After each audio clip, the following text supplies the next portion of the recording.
പെണ്ണ് ഒറ്റയ്ക്ക് യാത്ര ചെയ്യുന്നത് സുരക്ഷിതമല്ല. അതുകൊണ്ട് അവളുടെ കൂടെ സപ്പോർട്ടിന് ആളുണ്ടാകണം. അത് ഭർത്താവുണ്ടെങ്കിൽ ഏറ്റവും നല്ലത്. പക്ഷെ നമ്മളിത് സംസാരിക്കുന്നത് സുനിത വില്യംസ് സ്പേസിൽ മാസങ്ങളോളം താമസിച്ച് തിരിച്ചു വന്ന ഒരു കാലഘട്ടത്തിലാണ്. നമ്മൾ ഈ സ്ത്രീ സുനിത ഒറ്റയ്ക്ക് വില്യംസ് സ്വന്തമായിരുന്നു പോയത്? ഇല്ല, കൂടെ വേറൊരു പുരുഷനുണ്ടായിരുന്നു. രണ്ടാളാണോ? അല്ല, ഭർത്താവോ കുടുംബത്തിലുള്ള ആരോ കൂടെ ഉണ്ടായിരുന്നില്ല. ഒഫീഷ്യൽസ് അല്ല, ഉണ്ടാവും അത് കൂടെ, സുനിത കൊളീഗ്സ് വില്യംസ് ഉണ്ടാവും. മുസ്ലിം അല്ലല്ലോ. ഈ സുരക്ഷിതമല്ല എന്ന് പറഞ്ഞാൽ പുറത്തു പോകുന്ന എല്ലാ പെണ്ണിനും അപകടം ഉണ്ടാകും എന്നും അല്ലല്ലോ.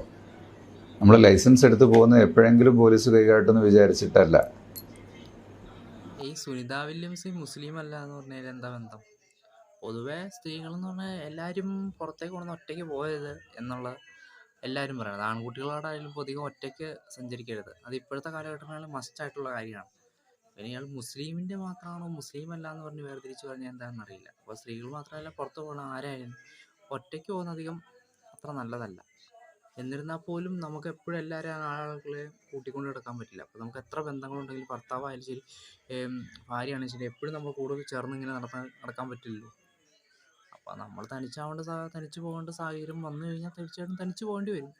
എല്ലാവരും ഒരുമിച്ച് കൂട്ടിയിട്ട് പോകാൻ എപ്പോഴും പറ്റണമെന്നില്ല. അപ്പോൾ സുരക്ഷിത ഇനി കൂടെ പോയിട്ടിരുന്നിട്ട് പോലും അപകടങ്ങൾ സംഭവിക്കുന്നുണ്ട്, അറിയാലോ. ഇപ്പോൾ ഉദാഹരണത്തിന് നമ്മുടെ ഡൽഹി റേപ്പ് കേസ്, അവിടെ ആ പെൺകുട്ടിയുടെ കൂടെ ഒരു ബോയ്ഫ്രണ്ട് ഉണ്ടായിരുന്നു. ബോയ്ഫ്രണ്ട് അല്ല, ഒരു സഹപാഠി ഉണ്ടായിരുന്നു. എന്നിട്ടും അപകടം സംഭവിച്ചില്ലേ. അപകടം എപ്പോഴും നമ്മൾ കൂട്ടു നിൽക്കുമ്പോൾ ഒറ്റയ്ക്ക് പോകുമ്പോഴോ സംഭവിക്കുക. അപ്പോൾ കഴിവതും ഒറ്റയ്ക്ക് പോകാതിരിക്കുന്നതാണ് അധികം നല്ലത്.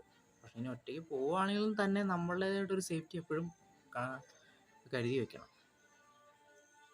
അത് മുസ്ലിമിൻ്റെ ഇതായിക്കൊണ്ട് പറയണതല്ല, നമ്മുടെ സേഫ്റ്റി എന്തെങ്കിലും കരുതിക്കണം. ഒന്നെങ്കിൽ പോലീസ് സ്റ്റേഷൻ അടുത്തുണ്ടോ എന്ന് അറിയണം, അല്ലെങ്കിൽ ചുറ്റുപാടിൽ ഏതൊക്കെ സമയത്ത് ഇന്ന ആൾക്കാരൊക്കെ ഉണ്ട്, ഏത് സമയത്താണ് ഇറങ്ങി നടക്കുന്നത്, ആളുകൾ അപകടം വന്നതെന്നൊന്നും നമുക്ക് പറയാൻ പറ്റില്ല, പ്രത്യേകിച്ച് ഈ രാത്രി കാലഘട്ടങ്ങളിൽ.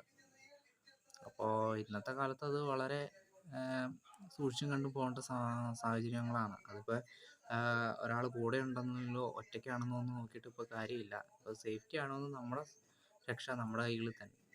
നമ്മളേതായിട്ട് സേഫ്റ്റി കാര്യങ്ങൾ നമ്മൾ നോക്കുക.